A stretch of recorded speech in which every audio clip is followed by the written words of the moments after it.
Gostaria de compartilhar com vocês a mensagem desse domingo, dia 11/10 de 2020. O título dessa mensagem, Saudades do Templo. E ela é um estudo sobre o Salmo 84. O Salmo 84, verso 1 diz assim: Como é agradável o lugar da tua habitação, Senhor dos Exércitos. A minha alma anela e até desfalece pelos atos do Senhor. O meu coração e o meu corpo cantam de alegria ao Deus vivo. Até o pardal achou um lar, e a andorinha ninho para si, para abrigar os seus filhotes. Um lugar perto do altar, ó Senhor dos Exércitos, meu Rei, meu Deus. Como são felizes os que habitam em tua casa, louvam-te sem cessar. Como são felizes os que em ti encontram sua força e os que são peregrinos de coração. Ao passarem pelo vale de Baca, fazem dele um lugar de fontes. As chuvas de outono também o enchem de cisternas. Prosseguem pelo caminho, de força em força, até que cada um se apresente a Deus em Sião. Ouve a minha oração, ó Senhor dos Exércitos. Escuta-me, ó Deus de Jacó. Olha, ó Deus, que és o nosso escudo. Trata com bondade o teu ungido. Melhor é um dia nos teus átrios do que 1000 no outro lugar. Prefiro ficar à porta da casa do meu Deus, a habitar nas tendas dos ímpios. O Senhor Deus é só o escudo. O Senhor concede favor e honra. Não recusa bem algum aos que vivem com integridade. Ó Senhor dos Exércitos, como é feliz aquele quem te confia. Este salmo é conferido pela maioria dos estudiosos a Davi, embora alguns achem que não. Provavelmente quando Davi ele estava no exílio, por causa que Absalão, seu filho, tinha tomado o seu trono. Então, Davi ali exilado, ele expressa todo o seu desejo de estar próximo dos átrios do Senhor. E ele também endereça esse salmo aos cantores ali do tabernáculo, que são os filhos de Corá. Não sei se você lembra da história de Corá, mas ele fez uma rebelião contra o governo de Moisés. Ele uniu a ele mais 250 líderes. Você pode ler sobre isso em Números 16. Todos eles foram exterminados, mas Deus poupou a descendência de Corá. Deus poupou os filhos de Corá. E eles, por sua vez, se tornaram imensamente gratos a Deus. E continuaram a viver no templo e serem sacerdotes ali. Eles eram levitas. Os levitas eles cuidavam de tudo, da portaria, os animais, os objetos de cerimônia. E hoje nós não temos mais levitas. É errado chamar músico de levita, porque hoje todos nós, na igreja local, nós somos sacerdotes. Não existe mais uma casta que só que só eles podem servir ali no templo. Não, isso não existe mais. 1 Pedro 2,9 diz: Vocês, porém, são geração eleita, sacerdócio real, nação santa, povo exclusivo de Deus. Então, todos nós somos sacerdotes. Esse também é um salmo de peregrinação. Salmos esses que eram cantados pelo povo quando iam visitar Jerusalém, iam visitar o templo. E eles iam pelo caminho, um caminho distante, longo, perigoso. E eles iam cantando alguns salmos. O Salmo 23 é um salmo do acolhido. O Salmo 84 é o salmo do acolhedor. E ele é dividido em 3 partes, de 4 em 4 versículos. A primeira parte, muito pessoal de Davi, o anseio pela casa de Deus que ele tem. A segunda parte, a busca do peregrino por forças para sua jornada. E finalmente, de 9 a 12, a grandeza de Deus e sua casa. O salmo começa assim: Como é agradável o lugar da tua habitação, Senhor dos Exércitos. A minha alma nela, e até desfalece pelos atos do Senhor. O meu coração e o meu corpo cantam de alegria ao Deus vivo. A afeição do salmista, ela é expressa de maneira profunda. Minha alma anela, minha alma deseja. Ela até desfalece pelos atos do Senhor. Ele considerava aquele lugar o lugar mais importante do mundo. Era o lugar onde ele mais conseguia expressar o seu amor por Deus. Em outra versão diz: o meu coração e minha carne clamam pelo Deus vivo. Clamar como um filho clama pelo pai, chama pelo pai e o pai o toma nos braços. É muito bom ver a comunhão na casa de Deus. É muito bom nós termos eventos vez ou outra. É ótimo a gente poder ajudar a comunidade ao nosso redor. Mas acima de todas as coisas, a igreja deve ser um lugar de propor às pessoas que elas conheçam a Deus. Atos 7,48 diz que o Altíssimo não habita em casas feitas por homem, mas quando Deus vem habitar o coração de alguém, e essa pessoa adentra algum lugar, por mais simples que ele seja, ele se torna o lugar mais desejável do mundo.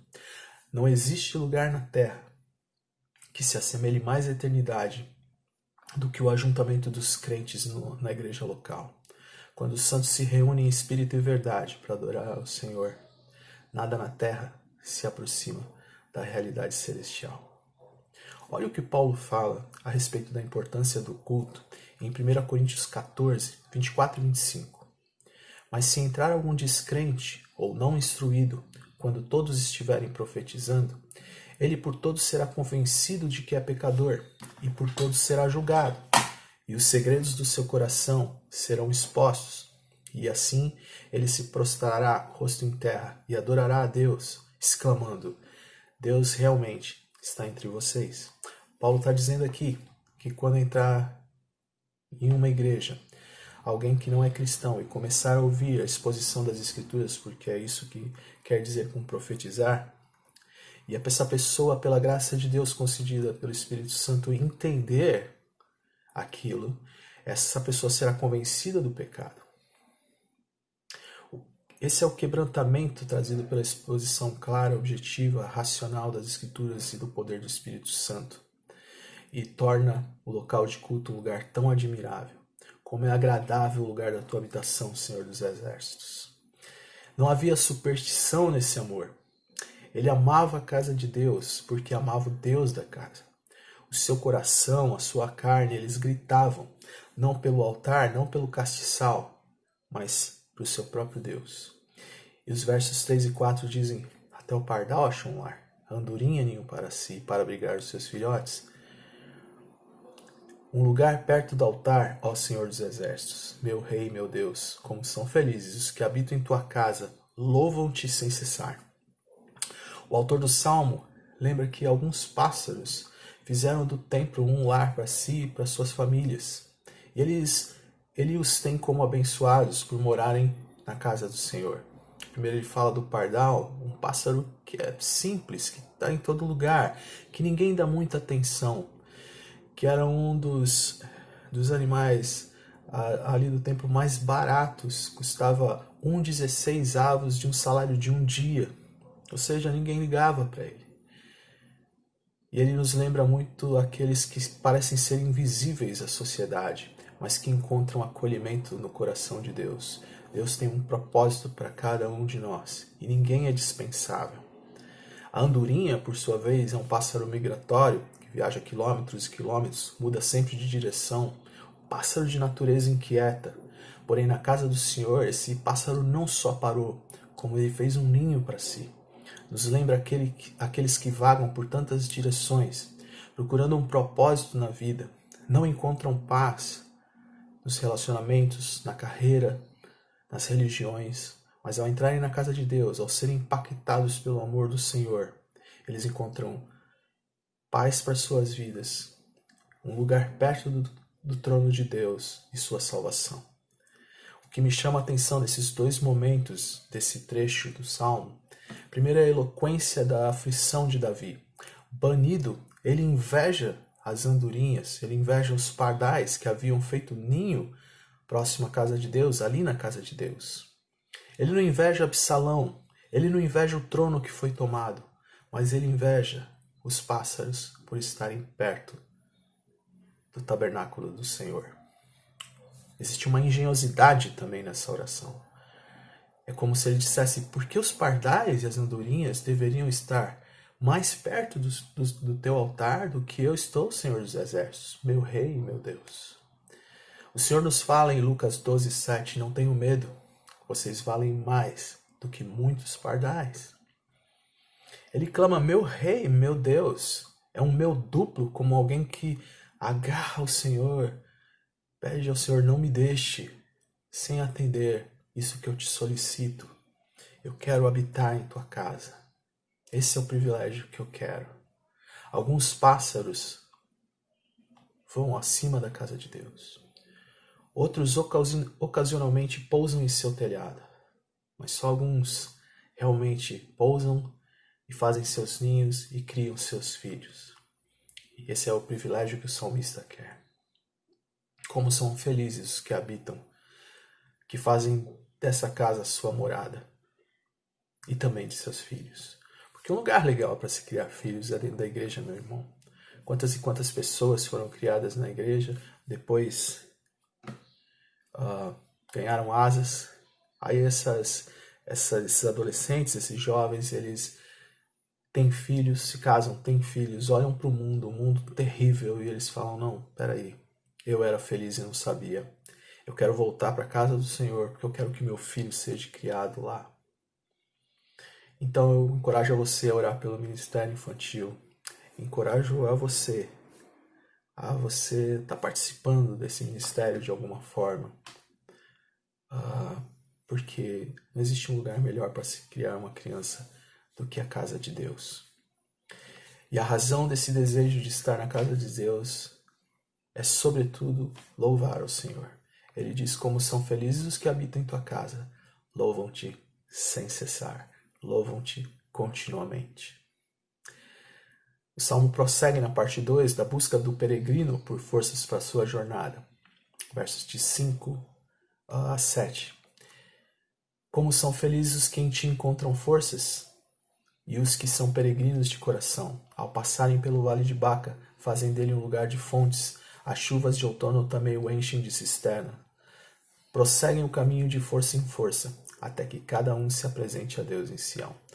O sofrimento descrito nessa parte do Salmo, ele é o resultado direto do peregrino buscar ao Senhor. Ao ele buscar essa comunhão profunda com Deus, ele se encontra nesse vale árido. O sofrimento na vida da gente, ele é inevitável, ele é intransferível e ele é inexplicável. Ele é inevitável porque Jesus disse que nós teríamos aflições. Ele é intransferível porque cada um de nós tem um cálice para beber. E ele é inexplicável porque a gente às vezes, pelo menos durante algum tempo, a gente fica sem entender aquilo que está acontecendo com a gente. Quando o assunto é sobre criação de filhos, isso deve tirar um certo peso dos ombros dos pais, que como eu tentam evitar a todo custo que os filhos sofram. Tudo bem, a gente tem mesmo que fazer o melhor, se empenhar ao máximo, porém, eles vão ter a jornada deles. E o sofrimento deles vai ser inevitável, intransferível e inexplicável. Esses dias o Celso mandou uma mensagem dizendo que a Rebeca estava com um probleminha no estômago. E ele estava, claro, com o coração partido. E oramos. E graças a Deus ela está bem. Mas quando eu estava fazendo esse estudo, eu pensei nisso, eu falei, meu Deus, a jornada da Rebeca já começou. Tão novinha e já começou. Não adianta. Todos eles e todos nós, em nossa peregrinação nessa terra, vamos experimentar o deserto. Um vale de lágrimas, uma doença, um desemprego, pandemia, depressão, solidão, traição. Davi foi traído pelo seu melhor amigo e pelo seu próprio filho. O Salmo diz, ao passarem, no verso 6, ao passarem pelo vale de Baca, ele não diz se passarem, ou seja, nós realmente vamos passar, é inevitável. Mas também é temporal, tem limites, diz passarem, a gente vai passar, a tristeza vai ficar para trás, aquilo vai ficar para trás, tem data para acabar. Esse salmo é um salmo de peregrinação e encontramos nele, além das saudades do templo, um encorajamento para a viagem. Preciso ter fé, é preciso confiar na fidelidade de Deus para encarar tamanha jornada. Ele diz: alguém que faz do vale de Baca um lugar de fontes. Baca significa algo parecido com chorar, um vale de lágrimas, um vale. Ele é fisicamente um vale árido, um lugar deserto onde os peregrinos tinham que passar. E o Salmo diz, porém, aqueles que passam por lá fazem desse lugar um lugar de fontes, um lugar de vida abundante, onde a graça de Deus é representada aqui pelo milagre de jorrar as fontes ou pelas chuvas de outono enchendo os poços. O salmista está dizendo que o peregrino, ao passar por esse vale árido, ao passar por esse lugar desértico, ele deveria fazer algo. Ele não deveria só esperar. Ele deveria fazer algo. Ele devia cavar. E ali Deus, milagrosamente, ao ele fazer isto, faria o milagre das fontes ou das chuvas de outono. Deus faria o milagre, porém ao peregrino foi dado o trabalho de cavar a fonte. Cavar o chão significa buscar a Deus, é fazer a sua parte, é devoção. E devoção é fruto de um trabalho de disciplina, de empenho em buscar a Deus, de se estar com o povo de Deus em qualquer situação que seja possível, com os recursos que Ele nos dá. Leitura bíblica é o dever do cristão e produz devoção. A comunhão é dever do cristão, produz devoção. O discipulado é um dever do cristão, produz devoção. O culto é um dever do cristão, que produz devoção. A oração é um dever do cristão, que produz devoção. Por isso que muitas vezes Deus nos leva ao deserto, para que pela necessidade da água, nós venhamos a cavar poços, venhamos a colocar em prática a nossa fé na provisão do Senhor. 1 Timóteo 4, versos 7 e 8, Paulo diz a Timóteo: exercite-se na piedade. O exercício físico é de pouco proveito. A piedade, porém, para tudo é proveitosa, porque tem promessa da vida presente e da futura. Exercite-se, ou seja, exercite-se na piedade, na devoção a Deus. Nossa jornada será como o salmista diz, de força em força, até que cada um se apresente a Deus em Sião. O povo de Deus não pode ficar parado. O povo de Deus não pode retroceder. É de força em força, de graça em graça, de um grau de graça a outro. Pedro, na segunda carta de Pedro, capítulo 1, versos de 5 a 8, ele diz: por isso mesmo, empenhem-se a acrescentar à sua fé a virtude ao conhecimento, o conhecimento ao domínio próprio à perseverança, a perseverança à piedade, a piedade à fraternidade, a fraternidade ao amor. Porque se essas qualidades estiverem crescendo em suas vidas, elas impedirão que vocês, no pleno conhecimento do nosso Senhor Jesus Cristo, sejam inoperantes e improdutivos. Nós começamos nossa caminhada, nossa peregrinação pela fé, mas logo depois a fé é acrescentada à virtude. A virtude progride para o conhecimento para o autocontrole, e daí então a perseverança, etc.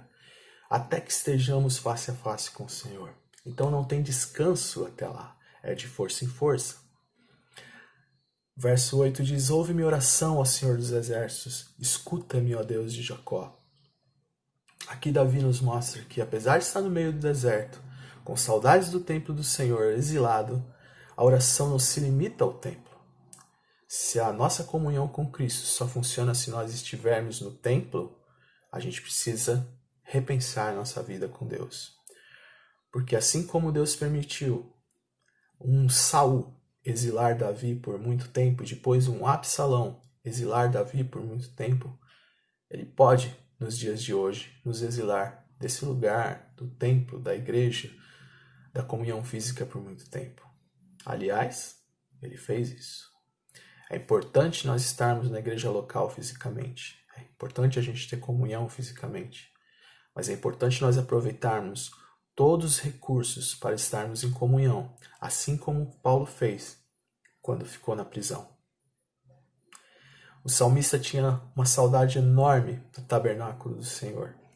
Sonhava e desejava com sua volta ao santo templo, porém ele nunca desistiu de falar com Deus e utilizar tudo que estava à sua disposição para continuar em comunhão.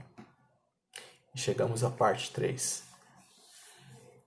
Olha, ó Deus, que és nosso escudo, e trata com bondade teu ungido. Efésios 6,16 diz: usem o escudo da fé com o qual vocês poderão apagar todas as setas inflamadas do maligno. Davi, pela comunhão que ele tinha com Deus, sabia expressar tudo que Deus era para ele.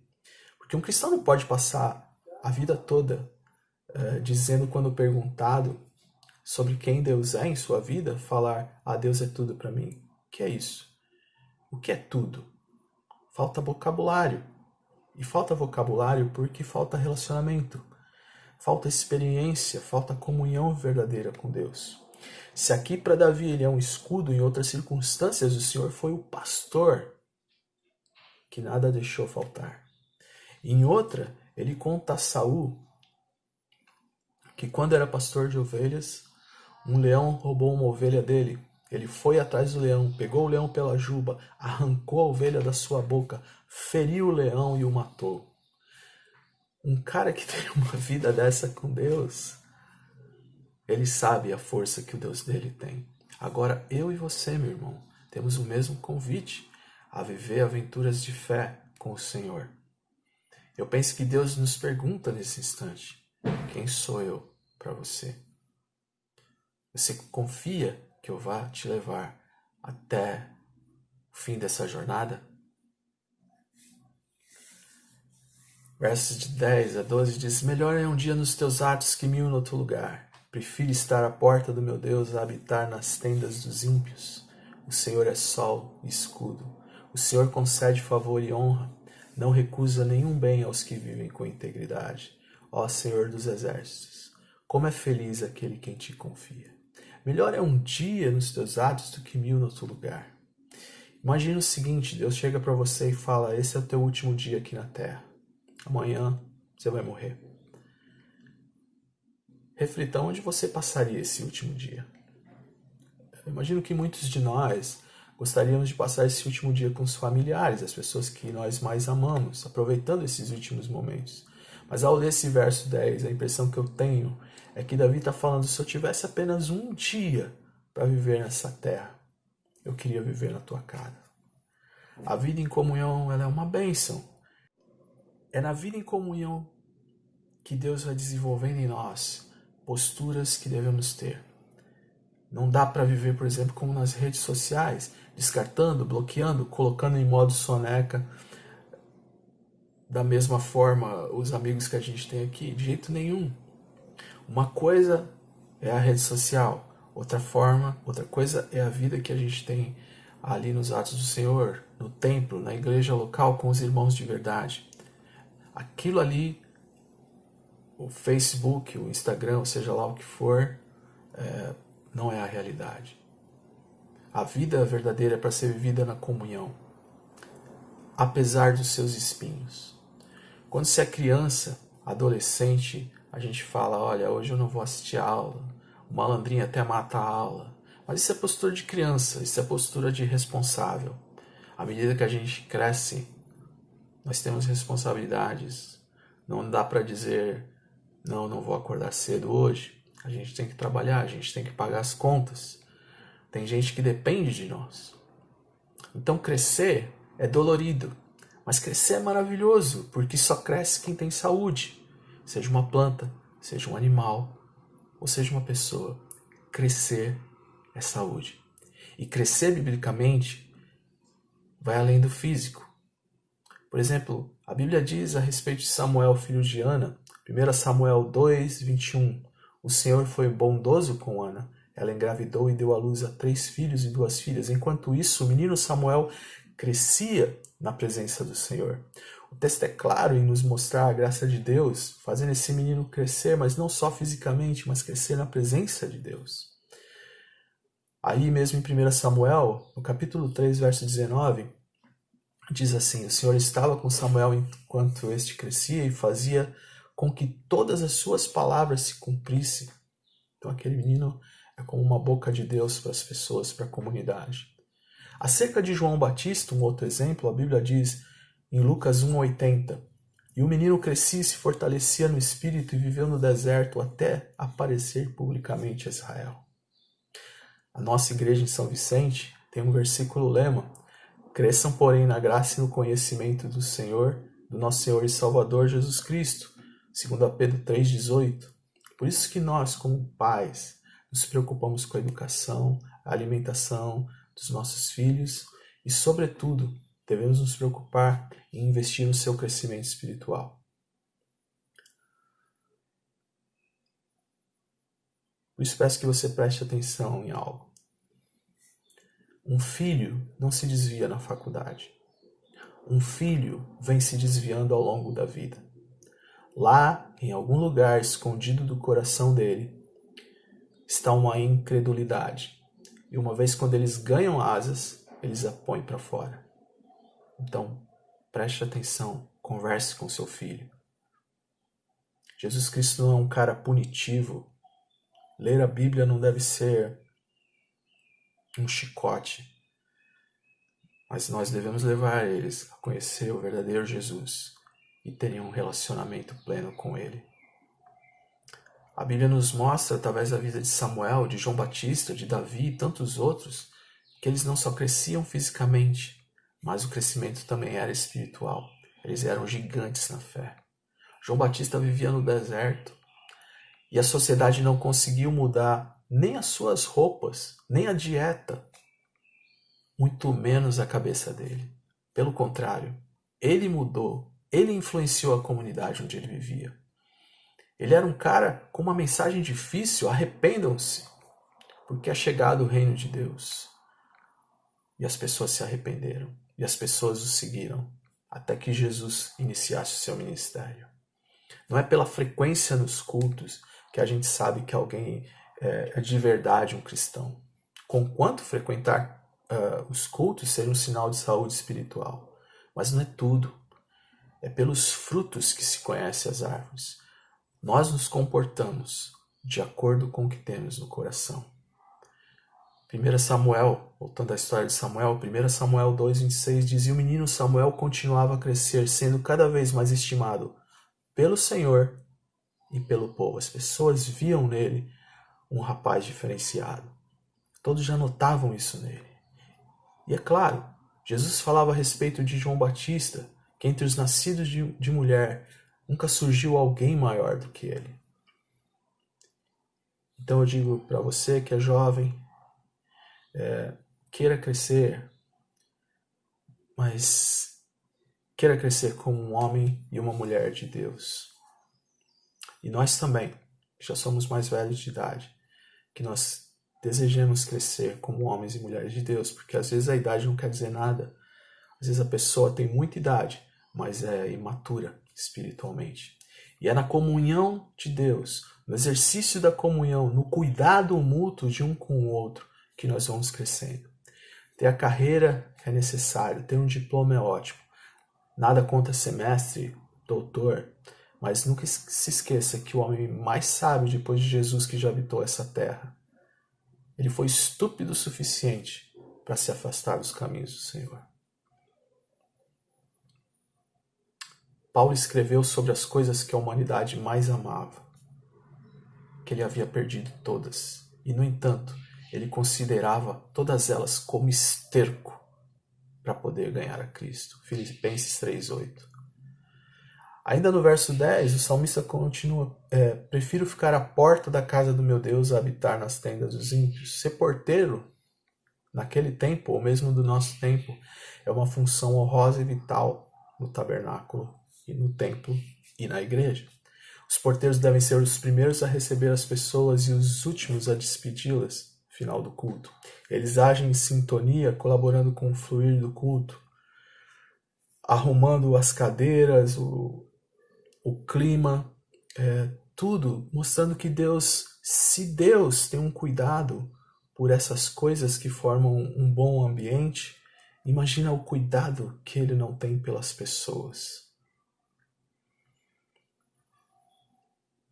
Algumas pessoas falam que querem ir para o inferno, porque lá vai estar cheio de amigos, enquanto no céu só vai ter hipócrita. Mas eu garanto para essas pessoas que eles não vão achar nenhum amigo no inferno e que no céu não vai entrar nenhum hipócrita. Eu prefiro estar à porta da casa do meu Deus a estar nos luxuosos lugares que o inferno plantou nessa terra.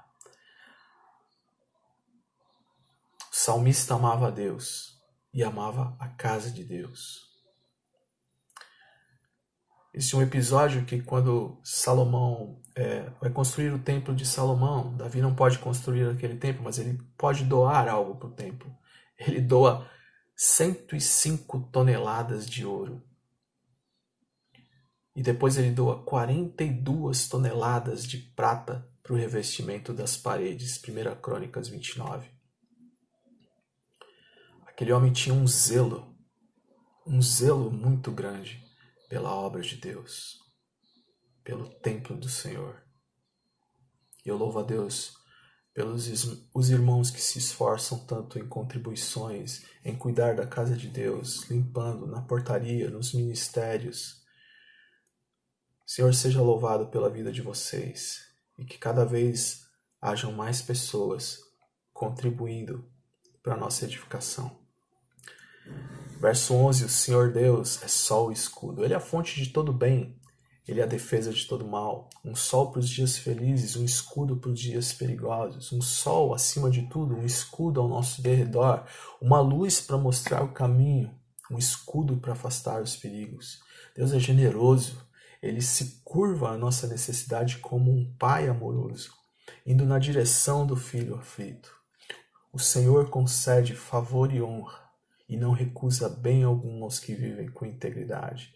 Ó Senhor dos Exércitos, como é feliz aquele que em ti confia. Você percebeu quantas provisões nós recebemos através da comunhão com Ele, com os irmãos e com a casa de Senhor? É na comunhão que Deus vai quebrar o nosso orgulho. É na comunhão que Deus quebra a nossa vaidade. É na comunhão que Deus desenvolve o nosso domínio próprio. Aliás, para que a gente precisaria de domínio próprio se fosse para viver sozinho? Deus nos transforma em pessoas mais humildes no esfolamento da comunhão. Nós precisamos disso, do trabalho de Deus na comunhão dos santos, quebrando o nosso eu, arrancando as obras da carne das nossas vidas. Vou pedir para você que você abra sua Bíblia em Hebreus 10. A partir do verso 23, ele vai nos falar a respeito do valor da comunhão na igreja.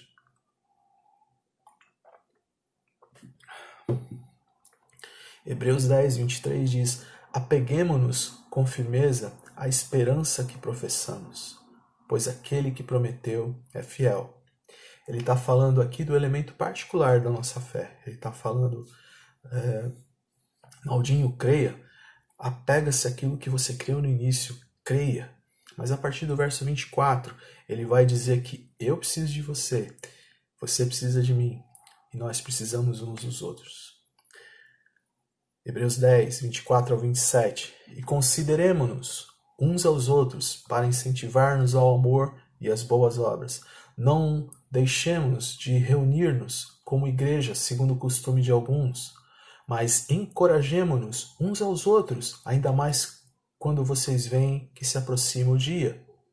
Se continuarmos a pecar deliberadamente depois que recebemos o conhecimento da verdade, já não resta sacrifício pelos pecados, mas tão somente uma terrível expectativa de juízo e de fogo intenso que consumirá os inimigos de Deus. É no exercício da comunhão, do amor, das boas obras que nós vamos sendo purificados. Esse é o exercício da santificação do Senhor. Porque, meu irmão, escute bem, quem não é salvo, não suporta viver em comunhão com os irmãos. Tem um espírito de divisão dentro dele, de gerar conflitos entre as pessoas, de separação. 1 João 2,19 diz: eles saíram do nosso meio, mas na realidade não eram dos nossos. Pois se fossem dos nossos, teriam permanecido conosco. O fato de terem saído mostra que nenhum deles era dos nossos. E é claro que eu não estou falando aqui quando Deus te usa para uma missão ou para você mudar para uma igreja, para você servir outra igreja. Não é nada disso. Mas é a pessoa que ela não consegue viver em comunhão, ela não consegue perdoar, ela não consegue aceitar o irmão, ela não consegue ser tratada, ela não é ensinável, não é salva. É nessa comunhão, desse encorajamento de uns com os outros, que a gente vai dizendo: continua a orar, meu irmão, continua a ter fé, minha irmã, continue a fazer essa boa obra que você está fazendo. É prestação de contas uns com os outros. Nós vamos recebendo graça e glória, favor e honra. Um pouco mais adiante em Hebreus, no capítulo 3, o autor nos adverte, Hebreus 3:12, cuidado, irmãos, para que nenhum de vocês tenha coração perverso e incrédulo que se afaste do Deus vivo. É possível a pessoa se parecer um irmão, é possível até a pessoa se achar um irmão, mas na verdade ela tem um coração perverso. E qual o antídoto para isso? Aí mesmo, em Hebreus, no verso 13, pelo contrário, encorajem-se uns aos outros todos os dias durante o tempo que se chama hoje, de modo que nenhum de vocês seja endurecido pelo engano do pecado. Encorajem-se uns aos outros todos os dias. O verso 14 diz: pois passamos a ser participantes de Cristo, desde que, de fato, nos apeguemos até o fim à confiança que tivemos no princípio. A nossa caminhada é um projeto comunitário. Na casa de Deus, na comunhão dos crentes, a gente recebe provisões indispensáveis para a nossa sobrevivência, para o nosso crescimento. Então eu acredito que nós devemos pensar sobre essa preciosidade de estarmos juntos, exatamente como o salmista diz. E se nós soubéssemos que teríamos um só dia nessa terra, que nós desejássemos estar na casa do Senhor, na comunhão dos santos, do que em qualquer outro lugar. A nossa vida, meus irmãos, é uma vela que queima. Cada minuto que passa, ela está se exaurindo, ela está queimando. Resta saber se a nossa vida vai queimar, essa vela vai queimar, para a glória de Deus, ou não. Eu termino com Efésios 5. Efésios 5, de 15 a 21. Tenham cuidado com a maneira como vocês vivem, que não sejam insensatos, mas como sábios, aproveitando ao máximo cada oportunidade, porque os dias são maus. Portanto, não sejam insensatos, mas procurem compreender qual é a vontade do Senhor. Não se embriaguem com vinho, que leva à libertinagem, mas deixem-se encher pelo Espírito Santo, falando entre si com salmos, hinos, cânticos espirituais, cantando e louvando de coração ao Senhor, dando graças constantemente a Deus Pai por todas as coisas, em nome do Senhor Jesus Cristo. Sujeitem-se uns aos outros por temor de Cristo. A igreja é o melhor lugar para se viver. Apesar dos espinhos, é aqui que Deus trata as nossas vidas. É aqui que Ele vai tratando e trabalhando os nossos corações. É muito bom estar de volta ao templo. Todo mundo estava com muita saudade. Mas o que a gente anela cada vez mais, cada dia mais, é pela presença de Deus em nossas vidas. Deus abençoe, meu irmão, que a gente possa orar juntos. Senhor, meu Deus, obrigado por essa bênção de podermos voltar ao templo ainda que com limitações.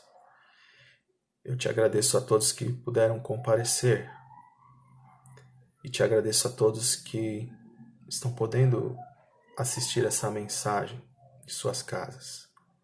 Que o Senhor possa a todos derramar do teu amor, derramar do teu espírito, e que a tua palavra encontre em cada coração um lugar sedento, Senhor, por mais de ti. Que o Senhor encontre vidas dispostas a terem aventuras de fé contigo, a terem histórias contigo, para que essas histórias sejam, Senhor, transformadas em louvor e adoração. Histórias que passam de pais para filhos, filhos que crescem e que se fortalecem espiritualmente, Senhor. Ó Deus, nos ajuda em nossa peregrinação, nos ajuda a ficarmos firmes, dai-nos força para que a gente possa cavar esses poços, porque nós acreditamos que as fontes brotarão e que as chuvas de outono virão sobre nós.